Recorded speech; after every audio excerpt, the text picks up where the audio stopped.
So guys, welcome back to another video. This is another historical sort of war type reaction involving Vietnam and the US mainly. I don't know if there's other countries involved. I don't think there was, but I'm not 100% sure. But this is a war that was touched upon in I think it was the Cold War reaction, but it didn't go in very deep to it. It just sort of touched upon it. I think it was.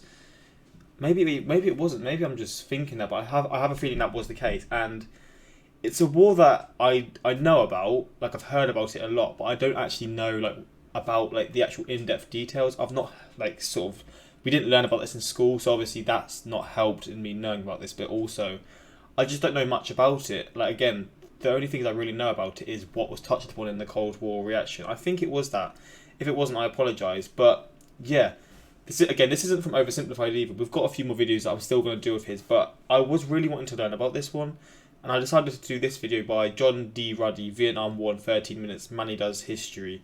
I don't know if this is the best video for sort of helping me learn about it. Maybe I could do another one, like there's one in the suggested, but I had a feeling that may get blocked. So I opted to go for this one, and it's a bit short as well. But again, if you want me to do another reaction on this one, if this isn't the best sort of video, let me know in the comments. But I'm here to learn, man, and I do love these historical type videos. Like what I'm learning right now, like I'm just finding out about how stupid I really was. Maybe not stupid, but like clueless to a lot of things I really was. And it's just like, it's very eye-opening to see these kinds of videos to help me like understand certain things that have happened in it. And yeah, let's just get into this, man. Hopefully you guys are going to enjoy. Suggest some more video reactions you want me to do. I know there's other historical channels, or history channels should I say, that people are wanting me to react to. I'm going to get to them 100%. I'm just sort of working my way through other types of videos. I like sort of mixing it up a bit, but you guys are supporting me like crazy still, and I really do appreciate that. So let's get into this and see what this is about, man. Sorry for the long ass intro as well. Vietnam was part of French Indochina, a French colony in Southeast Asia established in 1887 for the French to reinforce Catholic missionaries. Indochina was controlled by France up until World War II, when France was invaded by Nazi Germany and Japan invaded Indochina. The Japanese ruled through the former French Protectorate Emperor Bao Dai as a puppet. Ho Chi Minh was the leader of the Viet Minh, a communist army who rose up against the Japanese occupiers. After the Japanese defeat in 1945, the Viet Minh declared Vietnamese independence with the Democratic Republic of Vietnam and Hanoi as its capital, and extended their war against the French, becoming the First Indochina War. During this time, the Cold War was setting in, and the USA were backing anti-communist. So it was the Cold War that touched upon this regimes, while the Soviet Union and good to hear isn't the the right Republic word. of China were backing pro-communist regimes. The Korean War was a fine example of this. Thusly, China and the Soviet Union backed the Viet Minh, and the USA and Britain backed the French in the south. The state of Vietnam was established with Emperor Bao Dai as the leader in an anti-communist regime. American military advisors had been helping the French, though President Eisenhower was reluctant to put US troops on the ground. The Viet Minh ultimately were victorious, and it was decided in the Geneva Accords that Vietnam be divided into the State of Vietnam and the Democratic Republic of Vietnam. Cambodia and Laos were also granted independence, ending French Indochina. Ngo Dinh Diem became the Prime Minister in the south. As South Vietnam prepared for a referendum on reuniting North and South, many northern Vietnamese Catholics fled south, while many Viet Minh went north to plan ahead. The North Vietnam regime sought to take power away from the landlords and distribute the wealth among the peasants. Many people were executed and wrongly imprisoned. The referendum was held, but many were skeptical about its fairness. Diem rigged the votes, winning a ridiculously massive majority in keeping the South separate. Diem declared the South independent and became the Republic of Vietnam, with Saigon as its capital. Thus, Vietnam would move into the Second Indochina War, or simply known in the West as the Vietnam War. Wait, so 20 years, so 1955 to 75. What?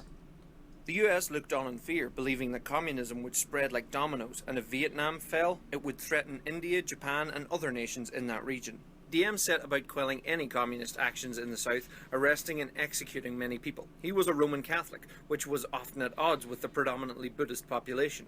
In 1960, communist forces and other anti-government groups in the south were organized into the National Liberation Front, or the Viet Cong, as they were branded by the south. See, North Vietnam support came via the Ho Chi Minh Trail, a border-hopping trail connecting north and south via Laos and Cambodia. Support for the NLF was strongest in the countryside, which was being crushed by extreme rent and landlord reforms by the South government. The government, under US advisement and funding, tried to relocate many rural peasants into strategic hamlets to keep them away from the influence of the NLF insurgents. But the program was a failure and actually ended up strengthening the NLF. New US President John F. Kennedy faced many embarrassments with the spread of communism, such as the Bay of Pigs disaster, the construction of the Berlin Wall, and the growth of communist power in Laos. He believed Vietnam was where he could make a strong stand against the spread of communism. Kennedy was reluctant to put US troops on the ground, believing that the South Vietnam Army had to defeat the NLF on their own, but they were disorganized, crippled by political corruption, and under constant attack from guerrilla forces. More and more US military advisors and equipment were sent to Vietnam to help, but despite this, the South Vietnam Army continued to suffer silly defeats at the hands of the NLF. Jeez. By 1963, religious tensions ran high as the pro-Catholic government discriminated more and more against Buddhists, banning their flag, killing protesters, and raiding pagodas. Protests intensified. On November 1st, officers of the South Vietnam Army rose up against the government and captured the leaders in a coup d'etat. Ngo Dinh Diem and his brother and advisor Ngo Dinh Nho were brutally assassinated the following day. What the NLF took advantage of the political chaos of the South and strengthened their position with the people. To add even more instability, John F. Kennedy was assassinated in Dallas, Texas, less than a month after the coup. Oh, wow. Lyndon B. Johnson became the new That was during as well. God damn. president, and things changed. During After the some war. more coups, General Nguyen Can became head of the South Vietnamese Military Council. The CIA had been training South Vietnamese forces and sending Vietnamese I love his commandos drawings, on raids in the north. On August 2nd, 1964, the US Navy ship, the USS Maddox, was monitoring signals coming from North Vietnam in the Gulf of Tonkin. It fired 3 warning shots at some North Vietnam torpedo boats, who opened fire with torpedoes and machine guns. The skirmish resulted in 4 Vietnamese casualties and no US casualties. 2 days later, a similar incident was reported from the Maddox, but it would later turn out to be false. But not before these incidents were used by President Johnson to order an airstrike and get Congress to push through the Gulf of Tonkin resolution, which allowed him to escalate the United States' involvement in Vietnam without an actual declaration of war. Johnson ensured the US people that he would not be sending American boys over to Vietnam.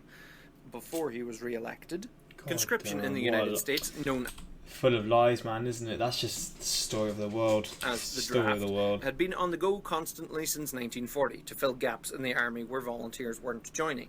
As tensions in Vietnam escalated, many young men tried to avoid the draft, which could be a criminal offence. Wow. Come 1965, the NLF and North Vietnam forces continued their That's victories crazy. against the South. In February, while new Soviet Premier Alexei Kosygin was on a state visit to strengthen ties with North Vietnam, the NLF attacked a US helicopter facility in Pleiku. In retaliation, Johnson ordered bombing campaigns over North Vietnam. It was also decided that the South Vietnam Army weren't enough to guard the US air bases, so on the 8th of March, the first US ground troops were sent to South Vietnam in the form of 3,500 Marines. 3,500. Neighbouring Laos fell into civil war between the US-backed government and the communist Pathet Lao. US Operation Barrow Roll saw the aerial bombardment of the Pathet Lao, trying to deny Vietnam's access to the Ho Chi Minh Trail, but this didn't work. One particular bomb, which was used by the US throughout the war, was napalm, a sticky flammable chemical which was very effective at destroying jungle and causing mass devastation and terror. By the end of 1965, US ground forces had swollen to 200,000 troops, still with the view of defending South Vietnam, but troop morale was low. This defensive position was soon to change, however, as General William Westmoreland believed that US troops could end this war if they went on the offensive. A 3-point plan was made with a view to winning the war. Johnson approved and the war escalated. Wait, I want to see the 3-point plan. Made with a view to winning the war. Commit necessary forces to stop losing by end of 1965. Go on the offensive until the enemy is worn down and driven back. If the enemy doesn't give up, destroy them over the following 12 to 18 months after Phase 2. Johnson approved and the war escalated. Get it South done. Vietnamese Air Marshal Nguyen Cao Qui became Prime Minister in mid-1965, bringing a little political stability to the South. The US called its SEATO allies to contribute troops to the conflict, which they did, as did South Korea. Despite the change of focus to go on the offensive, the harsh conditions and lack of progress, President Johnson and the US government reassured the public that everything was going as planned. Amidst the war, the United Front for the Liberation of Oppressed Races rose up to oppose both North and South and defend minorities in the Central Highlands of Vietnam. In December 1966, Ho Chi Minh said of the Americans, "If they want to make war for 20 years, then we shall make war for 20 years. If they want to make peace, we shall make peace and invite them to tea afterwards." It was a hard and grueling war of attrition, in which the US had the technological advantage, but the NLF and North Vietnam had the knowledge of the land and the support of many of the people. Underground tunnel networks were used by the NLF to secretly move around the country. What the hell? That is insane. Is there still like sort of tunnels like that are still, I'm guessing, in Vietnam from like when this happened, or will it have all like been filled up by this point? Because that is crazy. Near Saigon, surprising US troops seemingly out of nowhere. Nguyen Van Thieu became president of South Vietnam in 1967 and would remain until 1975. On January 30th, 1968, the Vietnamese New Year known as Tet, the NLF and the North Vietnamese launched a massive offensive across the south, taking everyone by surprise. The Tet offensive saw 85,000 troops attacking over 100 cities, including the US Embassy in Saigon. Despite being caught unawares, the US and South Vietnamese counterattack was powerful and effective. The city of Hue, the former capital which lay near the border of North and South, was fiercely fought over. While occupying the city, NLF and North Vietnam forces brutally executed over 3,000 people. After a month of fighting, the city was retaken by the US and the South, but there was little left of the city standing. It was one of the bloodiest battles of the war. Media coverage of journalists on the ground in Vietnam differed from the official line coming from President Johnson, which damaged his credibility. The US people's approval of Johnson and the war plummeted. The conduct of some US forces was also very controversial. The My Lai massacre in March 1968 saw between 347 and 504 unarmed men, women and children massacred by US troops in Son Mai. The story didn't emerge to the public until November 1969. Peace talks between US and North Vietnam began in Paris in May 1968, which resulted in the stopping of bombing on North Vietnam.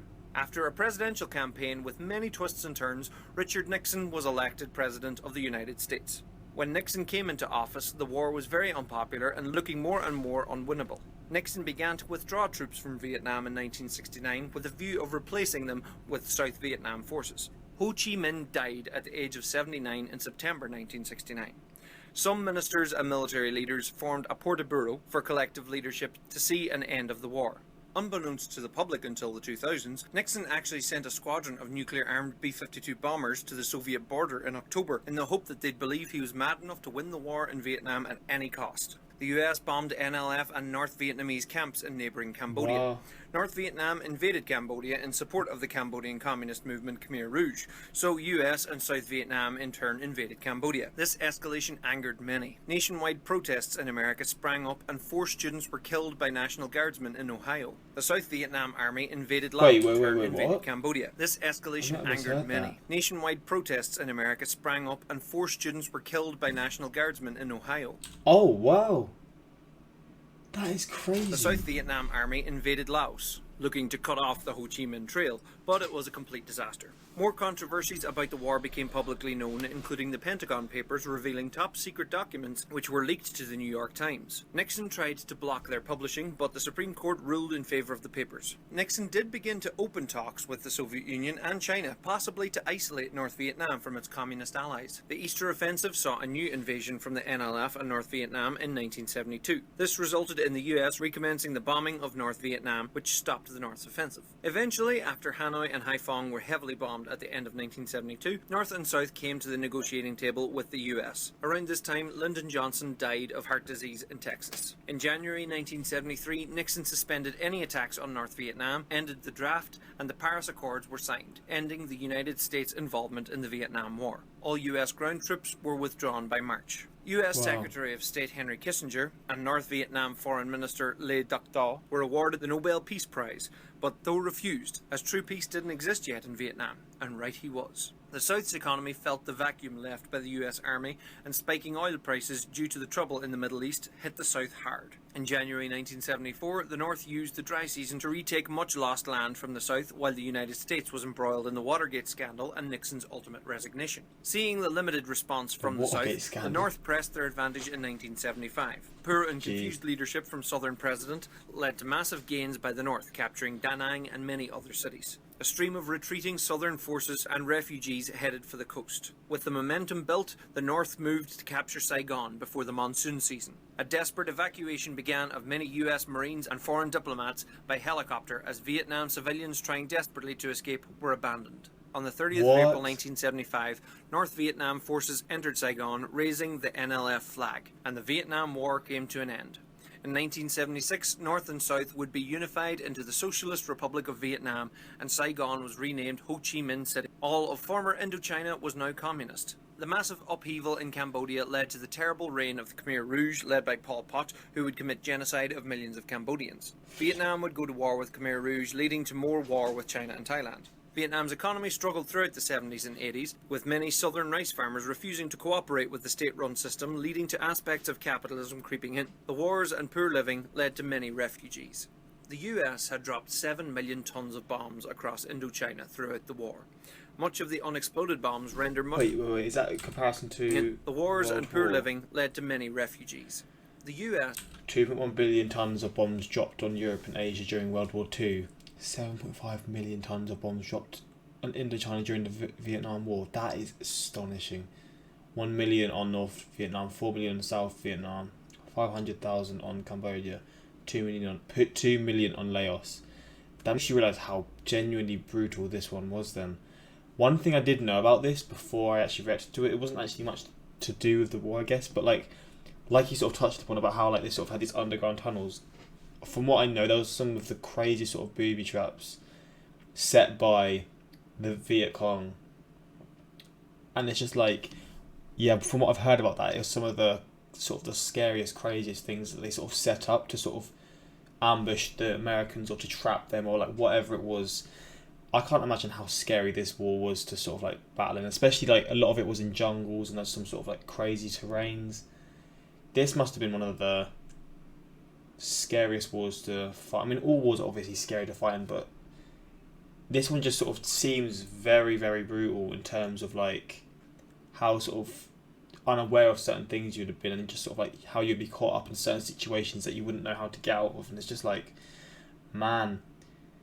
And it seemed, I don't know, I mean, I guess it's like the US were doing it to try and sort of, they were doing it to try and keep peace, but at the same time cause damage, and then sort of like, it's just a mix of two things. Like, I see why they went to do it initially, but then you hear these things about how the US public were even kept secrets away from them, and it's crazy how governments do these things, had dropped 7 million tons of bombs across Indochina throughout the... And how like they promised they wouldn't send US troops, and then they sent them, and it's just like, the lies and just how it's just sad, man. I can't even lie. Much of the unexploded bombs rendered much of the potential farmland in the region unusable to this day. This war deeply scarred the region. Like, it also deeply scarred the psyche of the United States, the great world superpower which couldn't win a war against a small nation of communists.